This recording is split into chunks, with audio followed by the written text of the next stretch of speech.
ونعوذ بالله من شرور أنفسنا ومن سيئات أعمالنا من يهده الله فلا مضل له ومن يضلله فلا هادي له ونشهد أن لا إله إلا الله وحده لا شريك له ونشهد أن سيدنا وسندنا وحبيبنا وإمامنا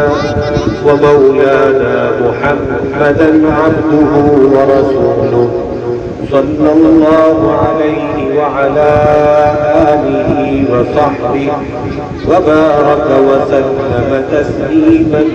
كثيرا كثيرا.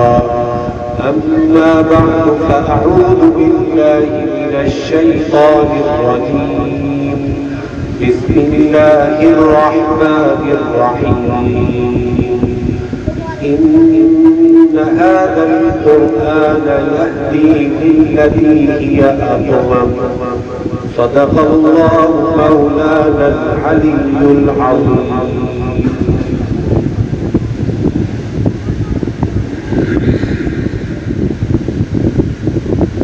اسٹیج پر جلوہ افروز علماء کرام، قرائے ہدایت اور میرے بہت ہی قابل قدر بزرگوں اور بھائیوں، اللہ رب العزت نے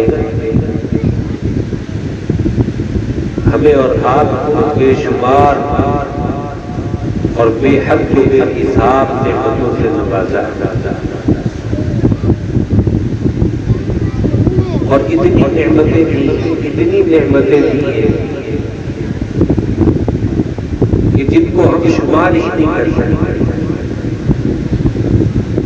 چھوٹی بڑی ظاہری باطنی دنیاوی اخروی ہر قسم کی نعمتوں سے مالا مال رہتا ہے. کوئی بھی ایسی چیز جس کی انسانوں کو ضرورت تھی راحت کے لیے، آرام کے لیے، دنیا میں زندگی بسر کرنے کے لیے، اللہ نے انسانوں کی ان تمام ضروریات کا انتظام کرتا ہے. سانس لینے کے لیے ہوا، بھوک مٹانے کے لیے گلے اور میوے، پیاس بجھانے کے لیے شیریں میٹھا پانی، روشنی کے لیے دن میں سورج تو رات میں چاند، آسمان کی چھت اور زمین کا فرش،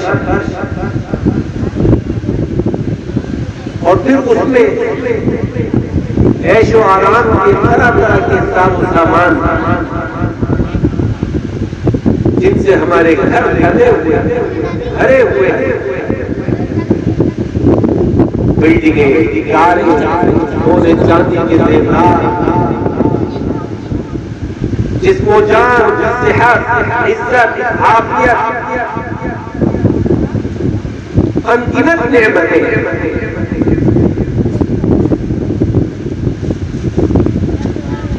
اور یہ نعمتیں بھی ایسی عام اور سستی مفت میں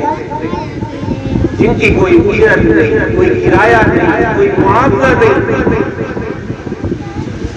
جتنی چاہو استعمال کرو، جتنا چاہے فائدہ اٹھاؤ، کوئی ٹیکس نہیں. کیسا کریم رب ہے، کیسا محبت کرنے والا پروردگار ہے. ہم کسی کو دنیا میں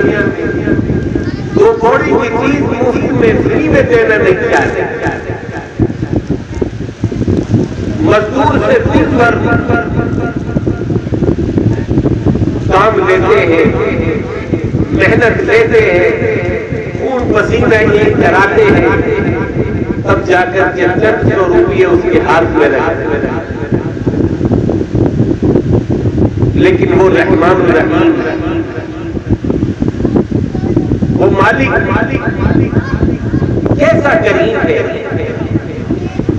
کیسا مہربان ہے، اتنی ڈھیر ساری نعمتیں مفت میں اور فری میں عطا کرتا ہے، اور ان کے استعمال کی عام اجازت دے دی، اور پھر قدم قدم پر رحمتیں، برکتیں، نصرتیں، اپنی مدد قدم قدم پر ہمارے شامل حال پر۔ اگر ایک لمحے کے لیے وہ اپنی مدد اٹھا لے تو زندگی گزارنا ہمارے لیے دوگر ہو جائے، ہم مسائل آلام میں، پریشانیوں میں گھر کر رہ جائیں، زندگی کا سارا سکون چھن جائے۔ یہ تو اس مالک کی ذرہ نوازی کی کرم فرمائی ہے کہ اس نے ہماری زندگیوں کو سکون سے بھر رکھا، رات اور سکون کے سامان ہمیں فراہم کر رکھے، اور یہ تو دنیا کی نعمتیں ہیں، ان سے ہٹ کر کے اس نے جو ہمیں اخروی اور دینی نعمتیں عطا فرمائی ہیں ان کی تو کوئی قیمت ہی نہیں، وہ ایسی بیش بہا نعمتیں ہیں کہ اگر ہم ان کا ساری زندگی بھی دن رات ایک پیر پر کھڑے ہو کر کے شکر ادا کرنا چاہیں تو شکر ادا نہیں کر سکتے۔ ایمان کی نعمت، ہدایت کی نعمت، قرآن کریم کی نعمت، سرور کونین جناب محمد الرسول اللہ صلی اللہ تعالی علیہ وسلم کی شکل میں سب سے افضل رسول اور نبی کی نعمت، یہ وہ نعمتیں ہیں جن کی ہم محتاج ہیں،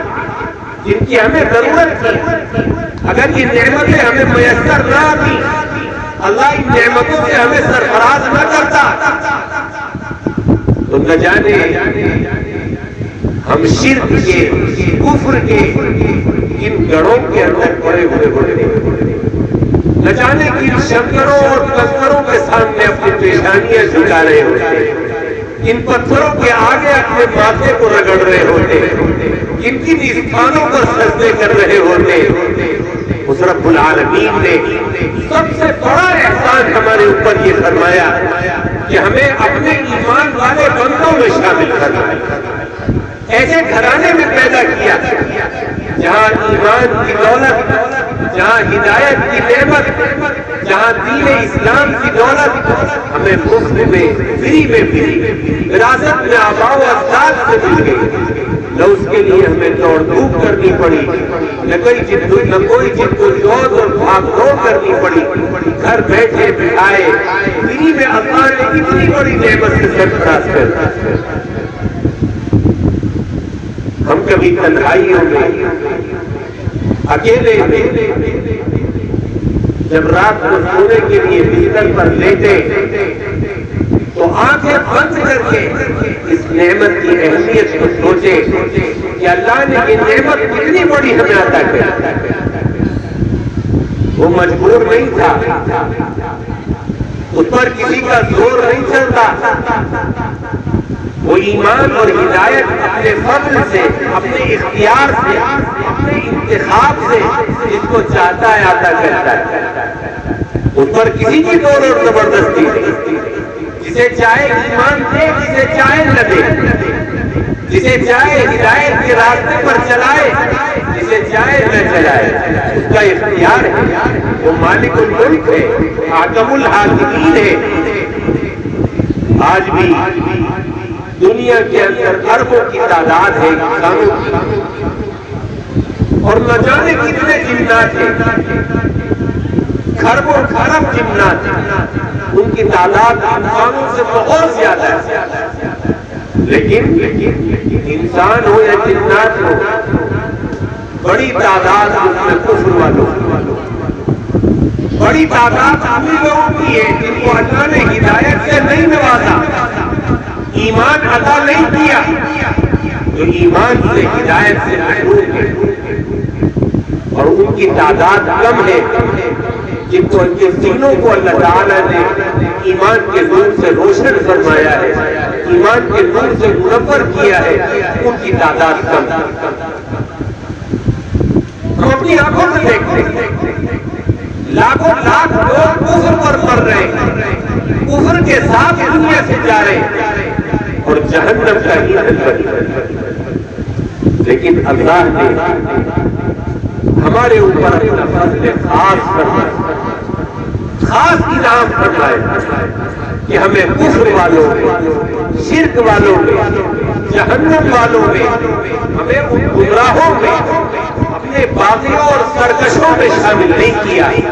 بلکہ اللہ رب العزت والجلال نے ہمیں شامل فرمایا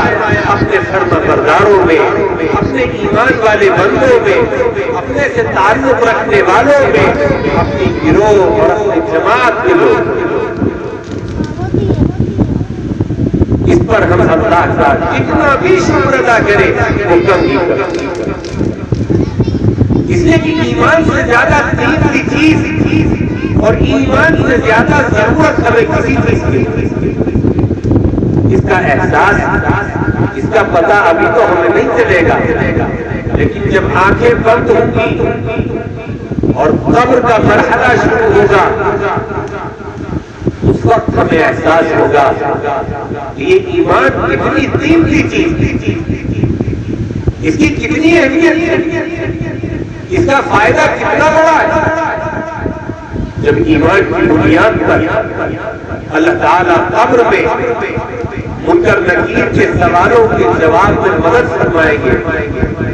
اور قبر کے عذاب سے راحت اور آرام دیں گے اور چین اور سکون کی نیند وہاں سلایا جائے گا، اس وقت ایمان کا فائدہ محسوس ہوگا کہ مومن ہونے کا کیا فائدہ ہے اور کافر بننے کا کیا نقصان ہوگا، تب ایمان کی قدر و قیمت کا پتہ چلے گا۔ اور قبر کی زندگی کے بعد جب دوسرا مرحلہ میدان محشر کا ہوگا، قیامت کا میدان، اعلان ہوگا وَامْتَازُوا الْيَوْمَ أَيُّهَا الْمُجْرِمُونَ، اے کافروں، اے مجرموں، آج تم ایمان والوں سے الگ کھڑے، اپنی لائن الگ لگاؤ، ان کے ساتھ مل کر کے کھڑے ہونے کی اجازت نہیں، ایمان والے الگ، کفر اور شرک والے الگ، کفر اور شرک والوں کے لیے سختیوں پر سختیاں، تکلیفوں پر تکلیفیں، اذیتوں پر اذیتیں، میدان محشر میں کھڑا ہونا ان کا دشوار،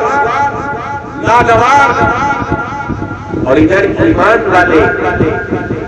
کتنے ہوں گے جن کو کھڑے ہونے کی بھی ضرورت نہیں پڑے گی، بغیر حساب و کتاب کے شاہی سواریوں پر سوار ہو کر کے میدان میں آئیں گے اور ان کو اشارہ کر دیا جائے گا، تمہیں رکنے کی ضرورت نہیں، وہ سامنے جنت ہے، جاؤ جنت میں جاؤ۔ آقائے دو عالم نے فرمایا میری امت کے 70,000 لوگ بغیر حساب و کتاب کے جنت کے اندر داخل کیے جائیں، اور صرف 70,000 ہی نہیں ہوں گے بلکہ ان میں سے ہر ایک کے ساتھ اور 70,000 ملے ہوئے ہوں گے، اس لیے تعداد کروڑوں میں پہنچتی ہے، یہ لاکھوں کروڑوں لوگ تو وہ ہوں گے جن کو اعلیٰ درجے کی عزت سے نوازا جائے گا، سیدھا جنت میں داخلہ نصیب ہوگا، کوئی حساب و کتاب ان کا نہیں لیا جائے گا۔ حضرات صحابہ کرام نے پوچھا تھا یا رسول اللہ آخر ان کا کون سا ایسا عمل ہوگا جس کی بنیاد پر اللہ تعالیٰ ان کو بغیر حساب و کتاب کے جنت میں داخل فرمائے گا؟ تو آقا نے ان کا عمل بتایا تھا، خصوصی عمل جس پر ان کو یہ انعام دیا جائے، ان کا یہ اکرام کیا جائے گا۔ فرمایا تھا یہ وہ لوگ ہوں گے جو تعویذ گھنٹے نہیں کراتے، مصیبتوں میں، پریشانیوں میں، تکلیفوں میں صرف اپنے رب العالمین سے دو لگانے والے، اسی کے آگے ہاتھ پھیلانے والے، اسی کو مشکل کشا اور حاجت روا سمجھنے والے، اسی پر توکل اور بھروسہ کرنے والے ہوں گے. اللہ کے علاوہ کسی کی طرف نگاہ اٹھا کر کے نہیں ہے. وہ ہے کہ یہ طبقہ متوکلین کا طبقہ، توکل والوں، جو ہر موڑ پر ہر مرحلے میں صرف اور صرف اللہ کی ذات عالی پر بھروسہ کرتے ہیں، اسی کی ذات پر توکل کرتے ہیں، اسی سے مانتے ہیں، اسی سے لو لگاتے ہیں، اسی کے آگے روتے اور گڑ گڑاتے ہیں. یہ وہ خوش نصیب طبقہ ہوگا. آقا نے فرمایا کہ میری امت کے وہ لوگ ہوں گے جن کو بغیر حساب و کتاب میں جنت میں داخل کیا، جن کے پاس ایمان کی دولت نہیں ہوگی انہیں جہنم رسید کر دیا جائے. کسی کو سب سے نچلے طبقے میں، کسی کو اس سے اوپر، کسی کو اس سے اوپر، اور جہنم کے ہر طبقے کا عذاب ایسا ہوگا کہ دنیا کے انسانوں نے کبھی اس کا تصور نہیں کیا. حضرت صحابہ کرام رضوان اللہ تعالیٰ علیہم اجمعین کو نبی کریم علیہ السلام تفصیل بتاتے رہتے تھے، اور ان کا ایمان اور یقین بھی اعلیٰ درجے کا تھا. اس لیے حضرات صحابہ کو اندازہ ہو گیا تھا. یہی وجہ تھی کہ نبی پاک صلی اللہ علیہ وسلم کبھی قبر کا ذکر کر دیتے، قبر کے حالات سناتے، میدان محشر کے، قیامت کے، جہنم کے حالات سناتے تو صحابہ کی چیخیں نکل جاتی. صحابہ اکرام دہاڑے مار مار کر کے مسجد نبوی رونے کی آوازوں سے گونجنے لگتی. مدینے میں آوازیں جاتی تھی صحابہ کے رونے کی. یقین کا صحابہ تھا، وہ جان چکے تھے، انہیں اندازہ تھا قبر کے عذاب کا اور جہنم کی آگ اور وہاں کے عذاب کے درد اور تکلیف کا اور اس کی خطرناکی اور المناکی. اس دن معلوم ہوگا جس دن ایمان کی بنیاد پر اللہ تعالیٰ ہمیں جنت عطا فرمائے گا انشاءاللہ، اور کفر کی بنیاد پر مشرک اور کافر جہنم کا ایندھن بنائے جائیں گے. اور ایمان والا دیکھے گا کہ اس کلمہ لا الہ الا اللہ کی وجہ سے آج اللہ نے میرا بیڑا پار کر دیا، میری کشتی پار لگ گئی، اس جہنم کے دردناک عذاب سے مجھے نجات مل گئی، چھٹکارا مل گیا. ورنہ ہمیشہ میں اس کا ایندھن بنتا، اس میں جلتا جھلستا اور کوئی میری مدد کرنے والا، مجھے نکالنے والا نہ ہوتا. اس دن جب یہ احساس کرے گا، دیکھے گا، تو اندازہ ہوگا کہ ایمان کی چیز تھی. تو اللہ نے اس دنیا میں ہمیں سب سے زیادہ قیمتی جو نعمت عطا فرمائی ہے وہ نعمت ہے ایمان. اور یہ نعمت ایمان اس کی ہمیں جو قدر کرنی چاہیے ہم وہ قدر نہیں کر پائے. ایمان کی قدردانی یہ ہے کہ ایمان ملنے کے بعد آدمی اس کے تقاضوں کو پورا کرے، اس کے مطالبوں کو پورا کرے. ایمان ملنے کے بعد جو ذمہ داریاں، جو فرائض، جو حقوق ایک ایمان والے کے ذمہ عائد ہوتے ہیں، اس کے کاموں پر آتے ہیں، ان کو بھرپور انجام دینے اور ادا کرنے کی فکر، اور اس ایمان کے تحفظ، اس کی حفاظت کی فکر کرے کہ یہ ایمان میرے پاس بھی آخری سانس تک محفوظ رہے، اسی پر میرا خاتمہ ہو، اور میری نسلوں میں، میری اولادوں میں بھی یہ ایمان زندہ اور باقی رہے، اور یہ سلسلہ ایمان کا میری نسلوں میں بھی جاری اور ساری رہے، مسلسل چلتا ہے. ایمان کی ذکر کرنا، ایمان کے اوپر محنت کر کے، ایک اعمال کر کے ایمان کو طاقتور بنانا، چمکدار بنانا، اسے اعلیٰ درجے کا بنانا، اور پھر اس کی حفاظت کی فکریں کرنا، اس کے لیے محنتیں کرنا ہر ایمان والے کی ذمہ داری، جس کی طرف ہماری توجہ بہت کرتا. اسی طرح دوسری نعمت تو اللہ نے انتہائی قیمتی ہمیں عطا فرمائی، وہ نعمت ہے اللہ کی آخری اور مقدس کتاب قرآن کریم. کتابیں تو اللہ تعالیٰ نے اور بھی اتاری، ہم سے پہلی امتوں کو بھی کتابیں دی، نوشتے دیے گئے، صحیفے دیے گئے، صحف ابراہیم و موسیٰ۔ قرآن کریم میں ذکر ہے حضرت ابراہیم علیہ السلام کو ہم نے صحیفے دی، موسیٰ علیہ السلام کو دی، عیسیٰ علیہ السلام کو دی، اور دوسرے پیغمبروں اور نبیوں کو کتابیں دی۔ لیکن جیسی کتاب اللہ نے ہمیں اور آپ کو عطا فرمائی، تمام کتابوں میں افضل، تمام کتابوں سے اعلیٰ، سب سے زیادہ جامع اور محفوظ کتاب، ایسی کتاب پچھلی کسی امت کو عطا نہیں۔ یہ آج کا جلسہ قرآن کریم حفظ کے مکمل کرنے کی مناسبت سے منعقد ہوا ہے۔ یہ قرآن کریم کا مدرسہ ہے جہاں قرآن کی تعلیم ہوتی ہے۔ اس کی اصل تو مجھے قرآن ہی پر گفتگو کرنی ہے۔ قرآن اللہ کا کلام، غور سے سنیے، پچھلی جتنی کتابیں دنیا کے اندر آئیں وہ سب کتاب اللہ کی، اور ہمیں جو اللہ نے دیا ہے وہ کلام اللہ ہے۔ کتاب اللہ کے ساتھ ساتھ وہ کلام اللہ ہے۔ قرآن اللہ کی وہ کتاب ہے جو اللہ کے منہ سے نکلا ہوا ہے، جس کا اللہ نے تکلم کیا ہے، تلفظ کیا ہے۔ یہ اللہ کا کلام۔ تورات، زبور، انجیل اور پچھلی دوسری ساری کتابیں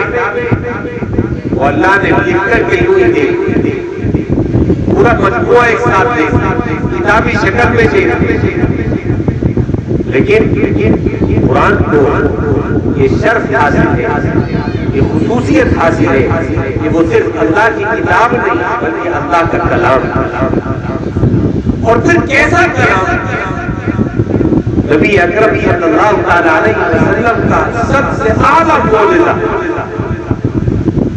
کہ اللہ نے اس قرآن میں ہدایت سے متعلق، ایمان والوں کی کامیابی اور کامرانی سے متعلق تمام چیزیں بیان کی، تبیان لکل شیء، ہر چیز کا بیان، کوئی چیز اللہ نے اس میں باقی نہیں رکھی، کوئی ایسی چیز جس کی ہمیں ضرورت ہو۔ جنت کا راستہ دکھانے کے لیے، کامیابی کا راستہ دکھانے میں جس کی ضرورت پڑتی ہو اور وہ اللہ نے قرآن میں بیان کر کی ہو، ایسی کوئی ہر چیز کو کھول کھول کر کے بیان کرتا ہے۔ یہ قرآن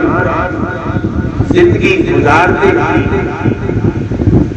یہ وہ کتاب ہے جو زندگی گزارنے کے اصول اور ہدایتیں بتاتی ہے۔ یہ دستور حیات، یہ اللہ کا قانون ہے جو انسانوں کو یہ بتاتا ہے کہ تمہاری صبح کیسے گزرنی چاہیے، تمہاری شام کیسے گزرنی چاہیے، تمہارا دن کیسے گزرنا چاہیے، تمہاری رات کیسے بسر ہونی چاہیے، گھریلو زندگی کے اندر تمہیں کیسا برتاؤ کرنا ہے گھر والوں کے ساتھ، اور باہر نکلنے کے بعد پڑوسیوں کے ساتھ، اور جن کے ساتھ تمہارے معاملات ہوتے ہو ان کے ساتھ تمہارا کیسا سلوک ہونا ہے۔ قرآن کریم ہمیں یہ بتاتا ہے۔ قرآن صرف نماز، روزے، زکات اور حج کی تعلیم نہیں دیتا، جیسا کہ آج ہم نے سمجھ لیا ہے کہ دین انہی چند موٹی موٹی چیزوں کا نام۔ آج ہمیں یہ غلط فہمی ہو چلی، ہم نے یہ سمجھا ہوا ہے کہ دین صرف چند موٹی موٹی چیزوں کا نام ہے۔ ان میں 5 وقت کی نماز پڑھ لی، رمضان کے روزے رکھ لیے، سال بھر میں زکات دے دی، اور کبھی بڑھاپے میں جا کر کے حج کر لیا، بس ہو گیا دین۔ ہرگز نہیں۔ یہ چیزیں فرائض، یہ اعلیٰ درجے کی عبادتیں ہیں، اللہ تعالیٰ کے ضروری احکام ہیں، تمام عبادتوں میں سب سے افضل ترین عبادتیں ہیں، لیکن یہ مکمل دین نہیں ہے۔ دین تو بہت وسیع ہے، اس کے اندر بڑی وسعت ہے، دین کے تو لاکھوں لاکھ حکم ہیں جن کو پورا کرنے کے بعد دین مکمل۔ اسی دین کو سیکھنے کی ضرورت ہے، اسی کا علم حاصل کرنے کی ضرورت ہے، اسی کی تفصیل جاننے کی ضرورت ہے۔ اگر دین انہی چند موٹی موٹی چیزوں کا نام ہوتا تو تب تو کوئی مسئلہ ہی نہیں، بڑا آسان معاملہ تھا. لیکن دین صرف ان سب چیزوں کا نام نہیں ہے. اگر کسی کے ذہن میں یہ بات بیٹھی ہوئی ہو تو وہ آج اپنی غلط فہمی دور کر لے اور اس بات کو ذہن نشین کر لے کہ بچپن سے لے کر کے بالغ ہونے کے بعد سے لے کر کے آخری سانس تک اللہ کے نازل کیے ہوئے قرآن کے اور اللہ کے بھیجے ہوئے رسول کے ایک ایک حکم کو پورا کرنے کا نام ہے. اس کا پورا کرنا چاہے ہمیں آسان لگے یا مشکل لگے، چاہے سہولت ہو اس کے اوپر عمل کرنے میں یا ہماری جان نکلے، لیکن حکم الہی حکم رسول ہے، ان کا پورا کرنا دین کا جز ہے، لازم ہے، ضروری ہے. اس کے بغیر دین مکمل نہیں. اللہ نے پورے دین کو قرآن میں بیان کیا اور ہمارے آقا سرور کونین صلی اللہ تعالی علیہ وسلم نے اپنی حدیثوں میں اس کی تفصیل بیان کی. میں چند منٹوں میں اس دین کی تفصیل بیان نہیں کر سکتا. وہ تو مستقل علماء کے پاس بیٹھ کر کے دینی کتابیں پڑھ کر کے سیکھنے کی ضرورت ہے، جاننے کی ضرورت ہے اور اپنے بچوں کو دینی مدارس میں داخل کر کے انہیں عالم بنا کر کے انہیں اس سے واقف کرانے کی ضرورت ہے. میں تو چند موٹی موٹی باتیں بتاتا ہوں کہ قرآن کریم کے ذریعے اللہ تعالیٰ ہم سے کیا چاہتا ہے. یہ نعمت اللہ نے کیوں عطا فرمائی؟ یہ نعمت اس لیے عطا کی ہے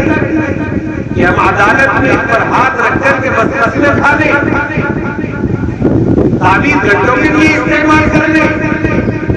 اس کی آیتوں سے نظریں اتار لیں، بیماریوں میں استعمال کر کے شفا حاصل کر لیں، اس سے جادو دور کر لیں، جنات لگا لیں. نہیں، یہ کتاب اللہ نے صرف اس لیے عطا نہیں کی بلکہ اللہ تعالیٰ اس کتاب کے ذریعے سے ہماری زندگی کے اندر تبدیلی چاہتا ہے، انقلاب دیکھنا چاہتا ہے، اپنی پسندیدہ صفات ہمارے اندر پیدا کرنا چاہتا ہے. اس لیے اس نے اپنی اس کتاب میں کھول کر کے اپنی محبوب اور پسندیدہ صفات بیان کرتا تاکہ میرے بندے اس کتاب کو پڑھیں، سمجھیں، غور کریں اور پھر ان صفات کو، خوبیوں کو، ان پاکیزہ عادتوں کو اپنے اندر لائیں، وہ پیدا کریں. اور جو چیزیں اللہ کو ناپسند ہیں، جن سے نفرت، جو اللہ کو نہیں کھاتی، اللہ نے تفصیل سے وہ بھی بیان کیا تاکہ ایمان والے ان سے بھی واقف ہو جائیں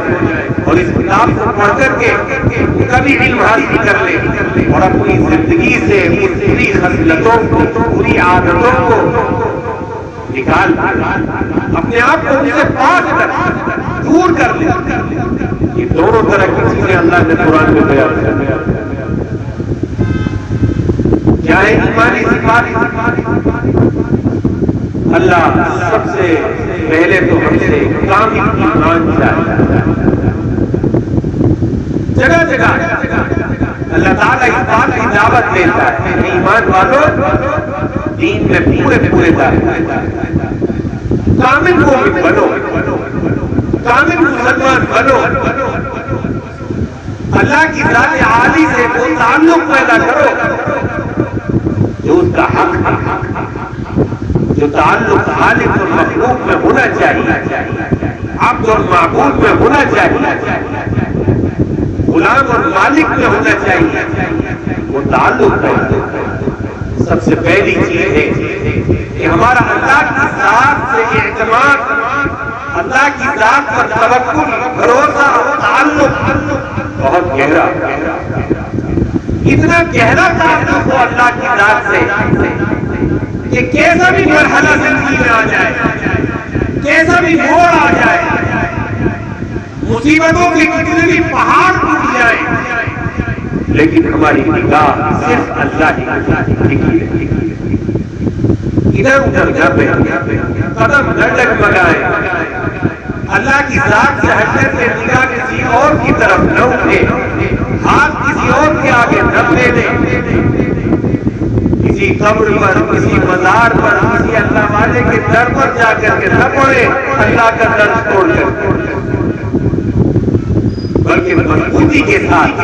اللہ کے در کو پکڑے۔ پریشانی دور ہوگی تو اس در سے، بگڑی بنے گی تو اس در سے،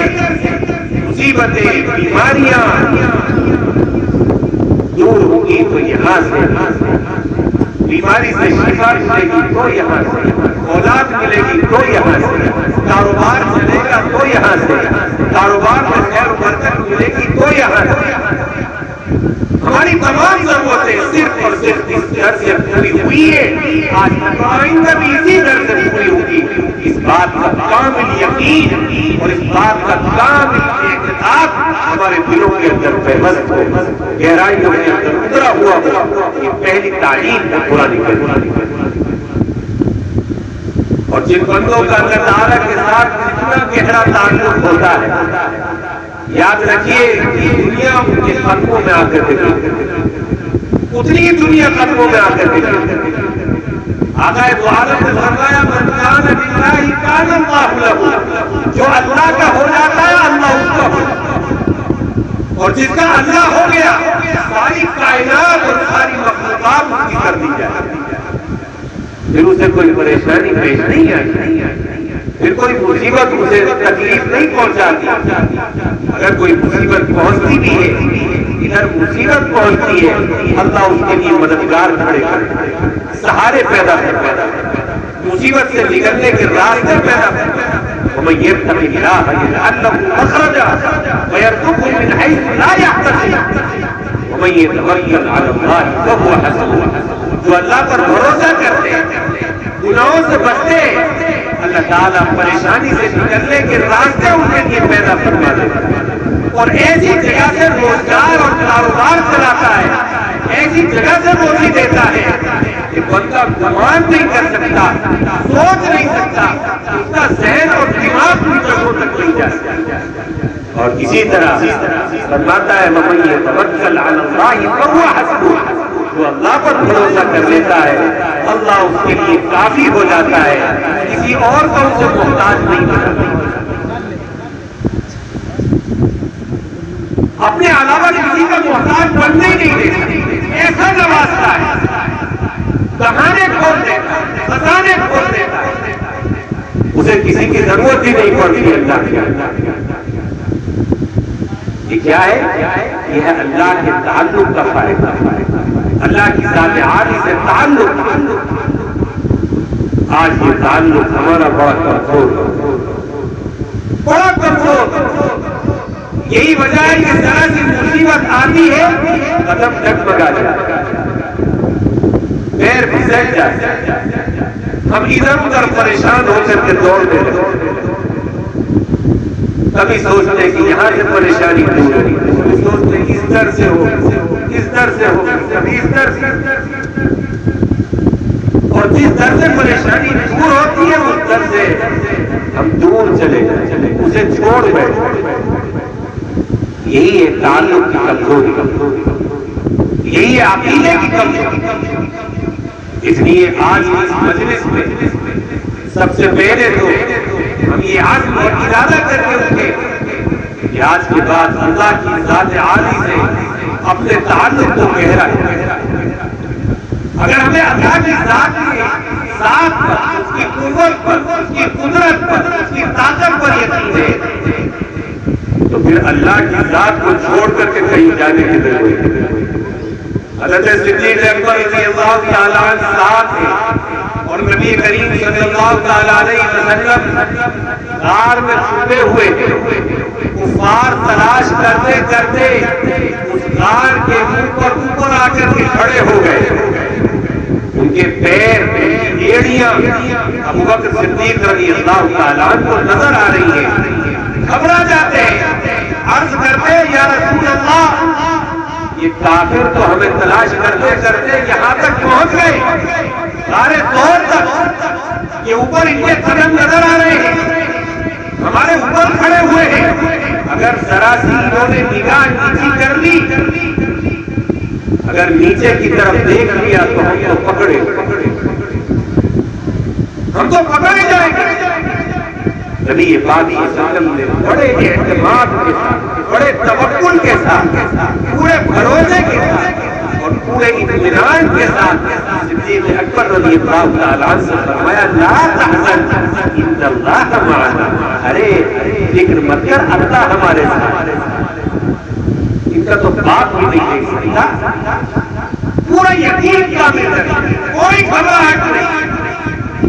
کوئی فکر نہیں، دشمن سامنے نظر آ رہا ہے۔ جب اللہ کی ذات پر بھروسہ ہو، توکل ہو، تو دشمن سامنے بھی آ کے کھڑا ہو جائے، اللہ حفاظت فرما لیتا ہے، درمیان میں ایسے پردے ڈال دیتا ہے کہ سامنے بیٹھا ہوا انسان نظر نہیں ہے۔ تبلیغی جماعت کے نور کے دیوار کے بڑے ذمہ دار شیخ الحدیث ہے، اس کی ایک کتاب آئی ہے جس میں انہوں نے اپنی زندگی کے تجربات، واقعات لکھا ہے کہ تقسیم کے وقت ہماری جماعت ادھر گئی ہوئی تھی دوسری طرف، جب ملک میں ہنگامہ چل رہا تھا، امرتسر میں خون خرابہ چل رہا تھا، ادھر سے لوگ ہجرت کر کے ادھر آ رہے تھے، ادھر والے ادھر جا رہے تھے۔ اس زمانے میں ہماری تبلیغی جماعت گئی، وقت پورا ہو گیا، ہم گھر سے واپس آنے لگے، دیوبند میں پڑھتے تھے، طلبہ کی جماعت تھی، طلبہ علماء کی، ٹرین میں بیٹھے، ادھر سے روانہ ہوئے۔ جب ہندوستان میں ٹرین آئی تو دیکھا جگہ جگہ سکھ پنجابی کھڑے ہوئے ہیں، ہاتھوں میں تلواریں ہیں، تلاش کر رہے ہیں مسلمانوں، کوئی مسلمان مل جائے اس کی گردن اڑائے۔ سکھوں کو اور مسلمانوں کو غلط فہمی کر کے گرا دیا گیا اور دونوں ایک دوسرے کے خون کے پیاسے، خون کی ندیاں بہہ رہی ہیں۔ ایک ریلوے اسٹیشن آیا، ٹرین رکی، ہم ڈبے میں بیٹھے ہوئے تھے، دروازے کے پاس ہی ہماری جگہ تھی، دو سکھ نوجوان ننگی تلواریں لے کر کے ڈبے میں گھسے، ہمارے سامنے آ کر کے کھڑے ہوئے اور انہوں نے آواز لگا کر کے پوچھا اس ڈبے میں کوئی مسلمان تو نہیں ہے؟ جبکہ ہم ہی سامنے بیٹھے ہوئے تھے، داڑھی والے، ٹوپی والے، کسی نے کوئی جواب ان کو نہیں دیا اور یہ اعلان کر کے ایک دو بار وہ پیچھے کو اتر کر کے چلے گئے۔ اللہ نے ایسے پردے ڈال دیے کہ ہم نظر ہی نہیں آئے۔ ہاں جب سفر شروع ہوا تھا تو ہم نے یہ طے کر دیا تھا کہ بھائی دیکھو اب جان اللہ کے ہاتھ میں ہے، ہو سکتا ہے یہ ہمارا آخری وقت ہو، شہادت قریب ہو، اس لیے کوئی لمحہ، کوئی منٹ ذکر سے خالی نہیں، بس زبان پر اللہ کا ذکر کرتے اور اللہ کی ذات پر بھروسہ رکھتے۔ فرماتے اللہ نے ایسی جان بچائی کہ دشمن سامنے ننگی تلوار لے کر کے کھڑا ہوا ہے اور اللہ نے آنکھوں پر پردے ڈالے، ہم ہی سے پوچھ رہا ہے، اسے ہم نظر نہیں آئے۔ اور لکھا ہے کہ اگلے اسٹیشن پر رکی گاڑی تو کچھ دشمن آئے اور پھلوں کا ٹوکرا رکھے، ایک اسٹیشن پر اور رکی، پانی کا ٹھڑالنا میں جذباتی اپنی کے ذریعے سے یہ لکھا ہے انہوں نے اپنی کتاب۔ عجیب و غریب، اللہ کی ہم نے اپنی آنکھوں سے مدد دے گی اس سفر کے، ان لوگوں کے ساتھ ہوتا ہے، یہ ان لوگوں کے ساتھ ہوتا ہے تو اللہ کی ذات عالی پر کامل بھروسہ، کامل توکل، کامل اعتماد، جن کا اللہ کی ذات سے گہرا تعلق ہوتا ہے اور جن کا یقین خود بھوسا ہوتا ہے، کمزور ہوتا ہے، ذرا سی مصیبت آئی، پیر جگمگا گئے، پیر پھسل گئے، ادھر ادھر دوڑنے لگے، گھبرا گئے، اللہ کی ذات سے نگاہ ہٹ گئی، ایسے لوگوں کے ساتھ بھی اللہ کی مدد اور نصرتیں نہیں ہوتی۔ اس لیے سب سے قیمتی چیز ہے اللہ کی ذات سے تعلق، جو قرآن ہمیں سکھاتا ہے کہ ہم اللہ کی ذات کی صفات کا یقین اور کامل یقین اور اس کی ذات پر اعتماد اور توکل اور بھروسہ اپنے دلوں میں پیدا کریں۔ انشاءاللہ جب اللہ کی ذات سے تعلق پیدا ہو جائے گا، ہمیں دنیا کی کوئی پرواہ نہیں، پھر کسی کے ہم محتاج نہیں رہیں، پھر وہ ایک اکیلا مالک ہی ہمارے لیے کافی ہو جائے گا، ہر مرحلے میں کافی، ہر طرح کے حالات میں ساری امت کے لیے کافی ہے۔ دوسری چیز کیا ہے؟ تو پہلی چیز ہے ایمان، تعلق اللہ کی ذات کے ساتھ۔ اس کے بعد پھر اور کچھ صفات ہیں جو اللہ ہمارے اندر پیدا کرنا چاہتا ہے، دیکھنا چاہتا ہے، جو اسے بہت پسند ہے۔ کیا صفت؟ کوئی مصیبت آ جائے تو ہم صبر کرنے والے ہیں، مصیبتوں میں صبر کرنے کی صفت یہ اللہ کو بہت پسند ہے۔ اللہ کا اعلان ہے اللہ مع الصابرین، اللہ صبر کرنے والوں کے ساتھ، اور صبر پر اللہ نے اجر بھی بہت رکھا ہے۔ مصیبتیں ہر ایک پر آتی ہیں، بلکہ جو جتنا نیک ہوتا ہے، اللہ کو جتنا پسند ہوتا ہے، جتنا اللہ کے قریب ہوتا ہے، اس پر اتنی زیادہ مصیبتیں آتی ہیں۔ اسی لیے آقا علیہ السلام نے فرمایا کہ اللہ کے راستے میں جتنا مجھے ستایا گیا، اس سے پہلے اتنا کسی نبی کو نہیں ستایا۔ سب سے زیادہ تکلیفیں آقا علیہ السلام کو پہنچی اور اللہ کے حکم سے پہنچی۔ کیوں پہنچی؟ اس لیے کہ آپ اللہ کے سب سے زیادہ پسندیدہ، سب سے زیادہ محبوب اور مقرب، جو جتنا قریبی ہوتا ہے، اللہ کی سنت ہے، عادت ہے، اللہ اس کو اتنا ہی مصیبتوں اور پریشانیوں سے کھپاتا ہے، اسے اتنے ہی درجے بلند سے۔ آج ہمارا حال یہ ہے کہ کسی کو مصیبت میں دیکھتے خود ہی فیصلہ کر دیتے ہیں، اس کے اوپر تو عذاب آ رہا ہے، اسے کرتوتوں کی سزا مل رہی ہے۔ ارے بھائی کون ہو فیصلہ کر رہے؟ ہو سکتا ہے یہ مصیبت اس کے لیے رحمت بنا کر کے بھیجی گئی، یہ مصیبتیں اس کے لیے قربت کا ذریعہ، اس کی مغفرت کا ذریعہ، درجات کے بلند ہونے کا ذریعہ۔ ہماری خواتین میں عورتوں میں یہ بہت بری عادت ہے، جہاں کسی کو دیکھا مصیبت میں گرفتار، ارے اس کے آگے آ رہا ہے۔ اس چیز کو اپنے اندر سے دور کرنا ہے۔ حضرت عمر رضی اللہ تعالیٰ عنہ نے فرمایا کہ ہاں مصیبتیں جو آتی ہیں وہ عذاب کے طور پر بھی آتی ہیں اور اللہ کی طرف سے انعام اور رحمت بن کر کے بندوں پر کچھ مصیبتیں اللہ کی رحمت بن کر کے آتی ہیں، رحمت بن کر کے اللہ تعالیٰ سزا اور عذاب کے طور پر بھی دیتا ہے۔ کسی بندے سے ناراض ہو جاتا ہے تو اس کو مصیبتیں ڈال دیتا ہے، ناراض ہو جاتا ہے، سزا دیتا ہے۔ لیکن ایمان والوں کو اللہ جو مصیبتیں دیتا ہے وہ عام طور پر زیادہ تر رحمت ہو، ان کی مغفرت کا ذریعہ، درجات کی بلندی کا ذریعہ ہوتا ہے۔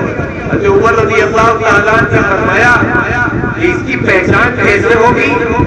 کون سی مصیبت رحمت ہے اور کون سی مصیبت عذاب ہے؟ فرمایا کہ یہ دیکھ لینا، مصیبت آنے کے بعد اگر بندہ